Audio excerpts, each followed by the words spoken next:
Hello and welcome back to this week's episode of Book Bestie. I am your host Megan, and this week's episode is all about book slumps because sadly I am kind of in one right now, and I thought what better way to get over it than to talk about it.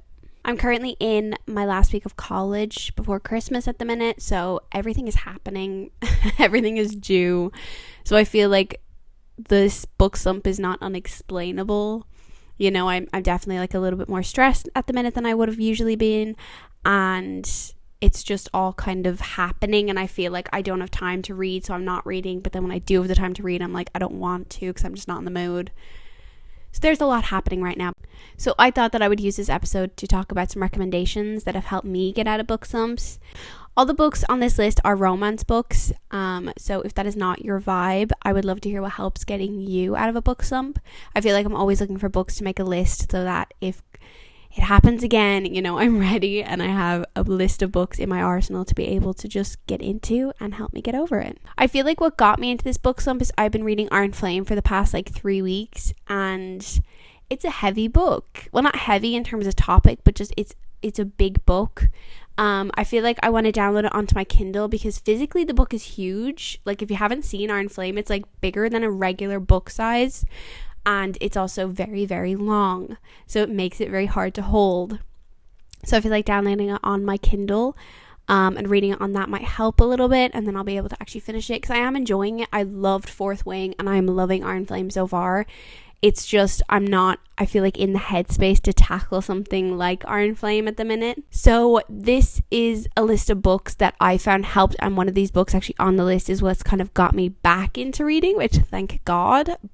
So this episode is going to be relatively short. As I said, I am in my last week of college and everything is due at the minute, and I have so much work I have to do, so that's fun. But I would rather get something up than nothing, you know, so it is going to be a little bit of a shorter episode.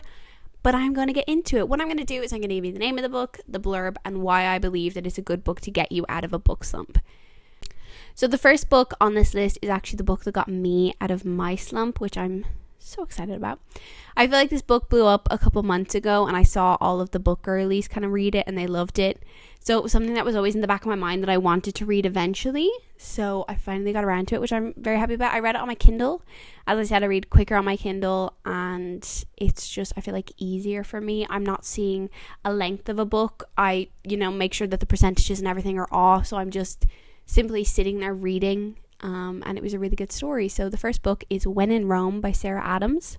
So I'm going to do something for you guys that I usually absolutely hate doing, and I hope that you're grateful for it. I'm going to read the blurbs. Some of them are painful, and some of them I feel like if I read the blurbs before I read the book, I probably wouldn't have read the book. Which is a little concerning because that's like the opposite of what it's meant to do. But anyway, When in Rome. Opposites certainly attract for the stranded pop star and small-town baker in this charming slice of romance from the author of TikTok sensation, The Cheat Sheet. Amelia Rose, known as Ray Rose to her adoring fans, is burnt out from years of maintaining her princess of pop image. Inspired by her favorite Audrey Hepburn film, Roman Holiday, she drives off in the middle of the night for a break in Rome, Connecticut, that is. When Noah Walker finds Amelia on his front lawn in her broken down car, he makes it clear he doesn't have the time or patience for celebrity problems. He's too busy running the pie shop his grandmother left him and reminding his nosy but lovable neighbors to mind their own damn business. Despite his better judgment, he lets her stay in the guest house, but only until her car is fixed, then she's on her own. Then Noah starts to see a different side of Red Rose. She's Amelia, kind-hearted and goofy, yet lonely from years in the public eye. He can't help but get close to her. Soon she'll have to return to her glamorous life on tour, but until then, Noah will show Amelia all the charming small-town experiences she's been missing, and she'll help him open his heart to more. Amelia can't resist falling for the cozy town and her grumpy tour guide, but even Audrey had to leave Rome eventually. To be honest, that's not the worst of them. That one is quite cute. So, as the blurb said, it is about a famous pop star, and she breaks down in this little small town. And from the get-go, I really, really loved this book. It was super. I feel like Sarah Adams, her writing is very quick and it's very easy. This book is about 320 pages. So it's quite short, which is, I feel like, the best to get out of a book slump. You need that short, something predictable. I personally don't love anything that's going to absolutely blow my mind incredible. I'm not looking for a 5-star read when I'm trying to get out of a book slump. I'm simply looking for something that is that exactly. It's predictable, it's cute, it's got this nice romance in it, nothing is too serious. It gives me Gilmore Girl vibes with the kind of small town. Everybody is very in each other's business and everything is kind of constantly commented upon. So the tropes in this book are small town, there's dual POV, forced proximity, and the main character Noah is sworn off relationships because the last relationship he had didn't end well. And you kind of get little pieces of information about that throughout the book. This book is actually the first in a series. I think the series name is just When in Rome. The second is about Noah's sister. I'm actually currently in the middle of that one. I am liking it as well. So I really enjoy reading books that are in a series but can be read as a standalone when I'm in a book slump, because I feel like sometimes it gives you that, you meet Annie, who is the sister in the second book, you meet her in the first book and you get to like learn a little bit about her, and I feel like when that kind of happens you get this sort of intrigue of like, oh, but what's her story about? And I feel like that's the best when you're in a book slump, because it brings back that kind of, oh, I want to read that, oh my god, I'm really interested, I want to see what that's about. And that's what happened for me. You know, I read When in Rome. I loved it so much. I'm now reading Practice Makes Perfect, I believe is what it's called. And I'm loving it. So I'm kind of slowly getting there. So this is the first book in that When in Rome series. So yeah, I just feel like it was very cute, very predictable. It's just like, there's no big like third act breakup either. It's kind of very predictable. It's easy. It's exactly what I needed, and it's exactly what you need for a book slump. The next book on this list is Red, White, and Royal Blue. This book is by Casey McQuiston. Her, Casey. We're on a first name basis, apparently. This book is around 423 pages. And the blurb is, first son, Alex Claremont Diaz, is the closest thing to a prince this side of the Atlantic. With his intrepid sister and the Veep's genius granddaughter. Okay, this one's a little bit more painful to get through, but we power through. They're the White House trio. A beautiful millennial marketing strategy for his mother, President Ellen Claremont. International socialite duties do have their downsides, namely one photo of a confrontation with his longtime nemesis Prince Henry at the royal wedding leaked to the tabloids and threatened American-British relations. The plan for damage control, staging a fake friendship between the first son and the prince. As President Claremont kicks off her re-election bid, Alex finds himself hurtling into a secret relationship with Henry that could derail the campaign and upend two nations. What is worth the sacrifice? How do you do all the good you can do? And most importantly, how will history remember you? That one was a little bit more painful than the first one. I loved this book though, like genuinely, I was obsessed with this book.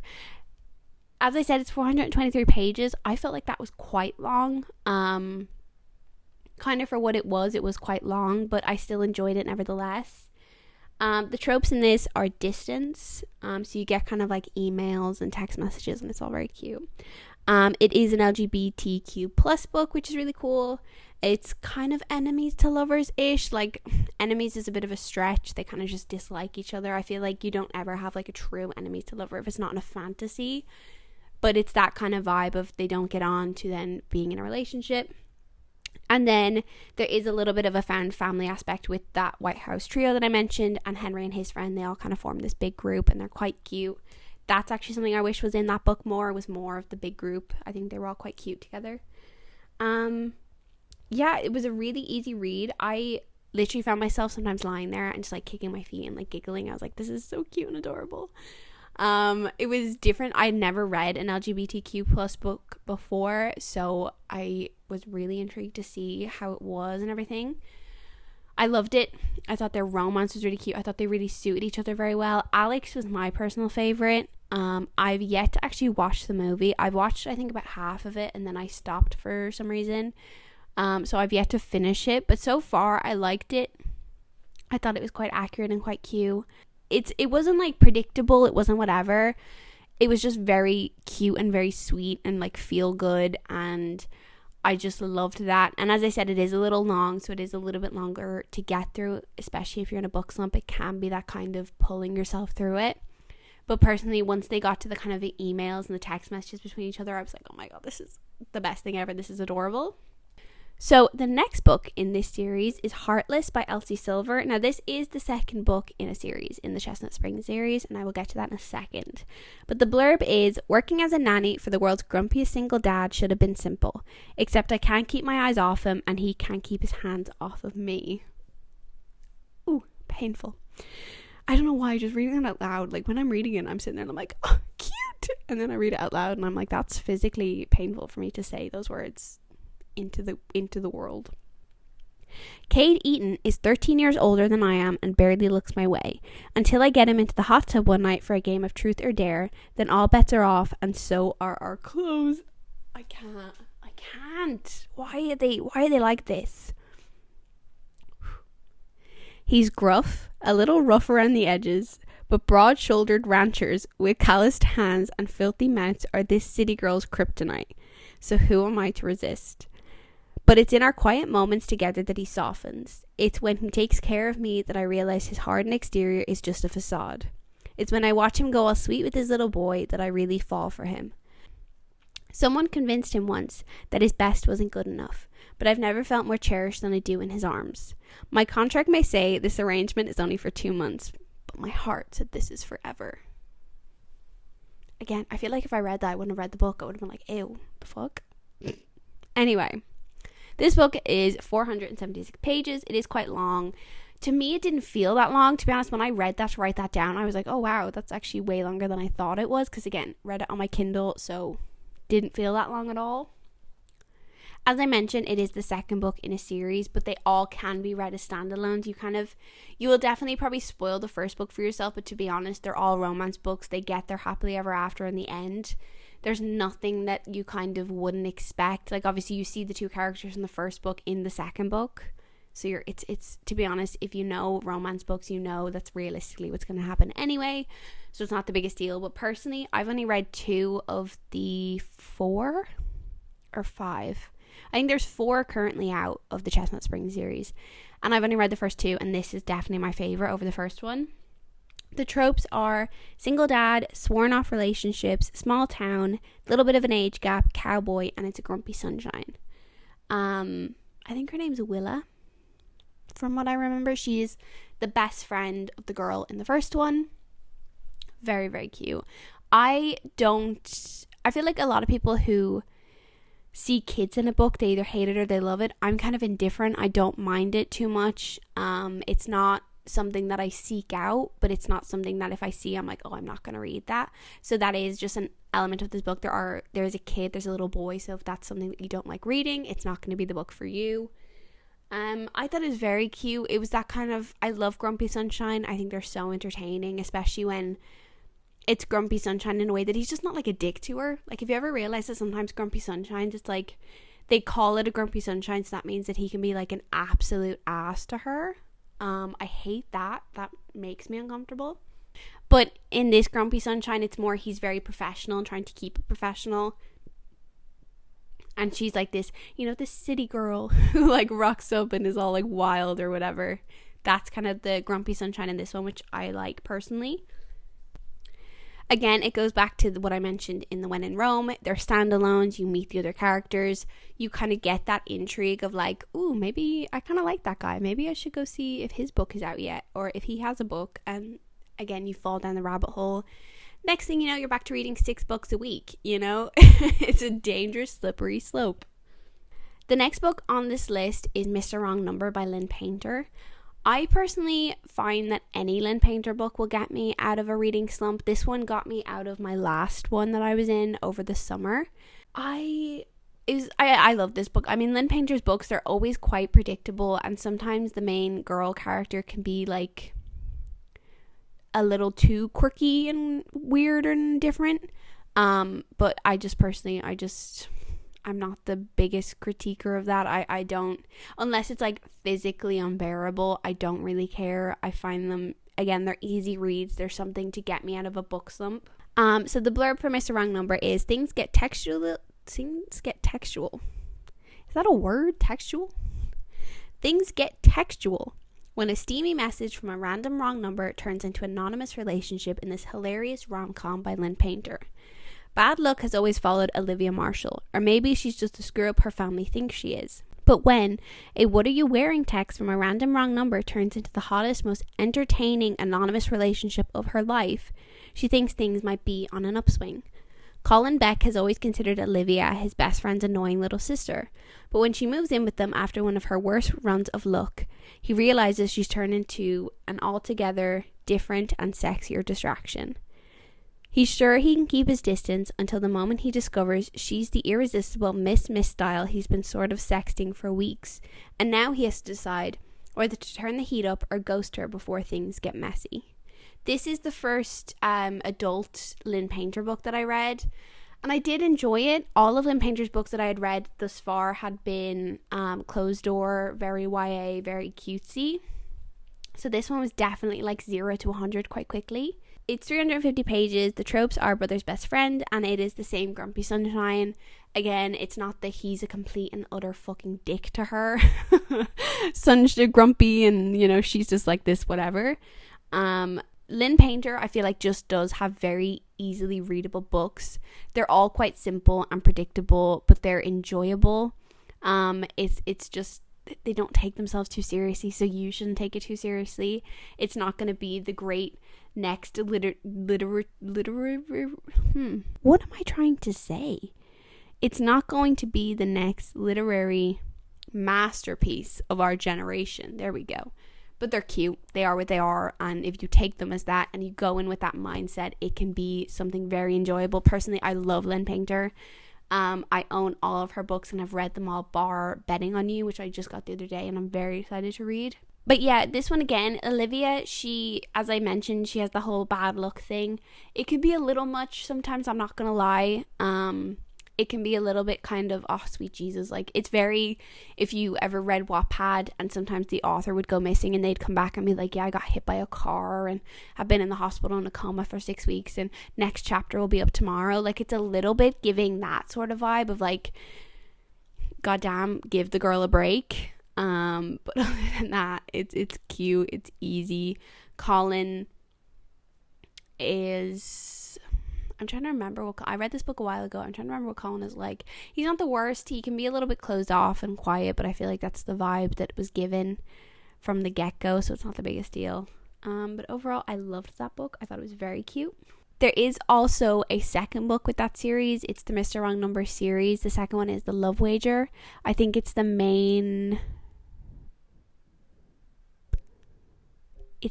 girl's brother, I believe. And he starts like a bet with this girl about like who can fall in love first on a dating app, I think, if I'm thinking of the right book. I liked that book. I have read it. I thought that was quite cute. Again, it was super predictable, super cute, adult romance. So if you like closed door, it's not the book for you. Reading the first one, I think I read the second one directly after reading the first one, so it definitely led me down that rabbit hole that I've been mentioning. So that's also a good thing for a book slump if that's what you're looking for. The next book is Terms and Conditions by Lauren Asher. So Declan, I'm destined to become the next CEO of my family's media empire. The only problem, my grandfather's inheritance clause. Fulfilling his dying wish of getting married and having an heir seemed impossible until my assistant volunteers for the job. Our marriage was supposed to be the perfect solution to my biggest problem. But the more we act in love for the public, the more unsure I feel about our contract. Caring about Iris was never part of the deal, especially not when breaking her heart is inevitable. Iris. My plan to marry Declan was simple in theory. Move in together, throw a wedding, have a baby. We set rules to prevent any kinds of issues. Ones that were never meant to be broken, no matter how much Declan tempts me. But what happens when our fake relationship bleeds into our real one? Falling in love was never an option, at least not for me. This book is 494 pages. It is again the second book in a series, the Dreamland Billionaire series. The tropes are marriage and convenience, workplace romance, grumpy sunshine, forced proximity, and it's like a billionaire vibe. I have read the first and second book. It seems to be a common theme for me, I'm starting to realize the more I say it. I read the first and second book. This book is my favorite out of the two. I love a good marriage of convenience, fake dating. What more could you want? Declan is a bit of a dick. I'm not gonna lie, he's a bit of an asshole. But I feel like Iris, she can take it that kind of way. Like, she doesn't let it just happen. She's like very much so back in your box, Mr. Man, you know, thank you very much. This book, again, very similar to all the rest of them. Easy, predictable, very cute, very quick to get through. I feel like Lauren Asher, her writing, I really like her writing. I have read the Dirty Air series, well, the first book of the Dirty Air series, and I didn't love it. But I do want to get into more of her books. I've read, again, as I said, the first and second of the Dreamland Billionaire. I really want to read the last one. I know it's the longest, but I've heard that it's a lot of people's favourite. So I am really excited to actually read it. I really love the concept of these books, the Dreamland Billionaire series as well. Like, just the fact that the grandfather's inheritance is stuck behind this clause and they all have to fulfill his dying wish for each of them. I really enjoyed them. So I definitely think it is that kind of book that leads you down the rabbit hole. Again, that's the magic word of this episode. Last week it was... What was it last week? I don't remember. The week before it was pressure. I just make this a thing now. The magic word of the episode. The second last book on the list is The Inheritance Game. Now, this is about Avery Grames. She has a plan for a better future, survive high school, win a scholarship, and get out. But her fortunes change in an instant when billionaire Tobias Hawthorne dies and leaves Avery virtually his entire fortune. The catch, Avery has no idea why or even who he is. To receive her inheritance, Avery must move into the sprawling, secret passage-filled Hawthorne house, where every room bears the old man touch, and his love of puzzles, riddles, and codes. Unfortunately for Avery, Hawthorne House is also occupied by the family that Tobias Hawthorne just dispossessed. This includes the 4 Hawthorne grandsons, dangerous, magnetic, brilliant boys who grew up with the ever-expectation that one day they would inherit billions. Heir apparent Grayson Hawthorne is convinced that Avery must be a con woman, and he's determined to take her down. His brother Jameson views her as their grandfather's last hurrah, a twisted riddle, a puzzle to be solved. Caught in a world of wealth and privilege with danger around them every turn, Avery will have to play the game herself just to survive. The first book is 386 pages. The tropes are kind of like a love triangle, billionaire, there's lots of secrets, that kind of vibe. The reason I put this book on the list is that I felt like this entire series didn't have a dull moment. It was very quick. There was always something happening. It's YA. It's, I believe, closed door. I don't think anything kind of other than a kiss happens. So if that's what you like, it is closed door. There's 4 books, I think, in the series. I've read the first 3. I need to read the last one. It only came out there a couple of months ago. But yeah, as I said, it's just there's never a dull moment. Something is constantly happening. It's very hard to put the book down because, as I said, it's just so fast paced, so constant. The only thing I found with this book was that I liked the first one. The second one was my favorite. The third one, I started to kind of fall down a bit of a, is this needed, maybe? So if you're feeling that at all, maybe just like put the series down and find something else off the list, because again, that can further put you into that book slump. But overall, I really did enjoy the series. I felt that Jennifer Lynn Barnes, her writing is quite simple, and it being YA makes it that much easier, I guess. Yeah, I really liked it though. I thought it was cute. The riddles and stuff are fun. They get a little less believable personally the more you go on, but nonetheless I enjoyed it regardless. I thought it was quite cute and just it was something different. The romance is not the forefront of it, and all I had read up until that point was romance. I read these books back in January, so all I had really read was romance, like heavy romance. So I thought it was fun. It was just something a little different. The last book on this list is The Bodyguard by Catherine Center. She's got his back, he's got her heart. They've got a secret. What could possibly go wrong? Hannah Brooks looks more like a kindergarten teacher than somebody who could kill you with her bare hands. But the truth is, she's an elite bodyguard, and she's just been hired to protect a superstar actor from his stalker. When Jack's mom gets sick, he comes home to the family's Texas ranch to help out. Only one catch, he doesn't want his family to know about his stalker or the bodyguard thing. And so Hannah, against her will and her better judgment, finds herself pretending to be Jack's girlfriend as a cover. Protecting Jack should be easy, but protecting her own heart, that's the hardest thing she's ever done. This book is 309 pages. The tropes are fake dating, there's only one bed, slow burn, bodyguard romance. What more could you want? I said fake dating, that's kind of it for me. I'm pretty much sold at that point. I read this book a very long time ago, so all I really remember is kind of reading that and reading some reviews on Goodreads and stuff. It is super cute. It's closed door as well, if that's what you're into. It is closed door. From what I remember, they were quite cute and I really did enjoy it. It was, again, very simple, very predictable, very easy. Catherine Center actually has a new book out recently that I really, really want to read. The whole concept of the book is something that I hadn't read before. You always read about even Twisted Games is he's a bodyguard, she's a princess, that kind of way. So it's nice to see she's the bodyguard and he's the one that needs protecting. It was nice to kind of switch on the usual that we're all kind of used to. I always love fake dating. So I feel like, again, as I've said many times, you can sell anything to me if you tell me it's fake dating. I will be there. I will be the first to purchase it and the first to read it. I don't remember too much about this book, which, I feel like it's not the worst thing in the world. I've read so many romance books that are all quite similar in many ways that they all kind of start to bleed together a little bit.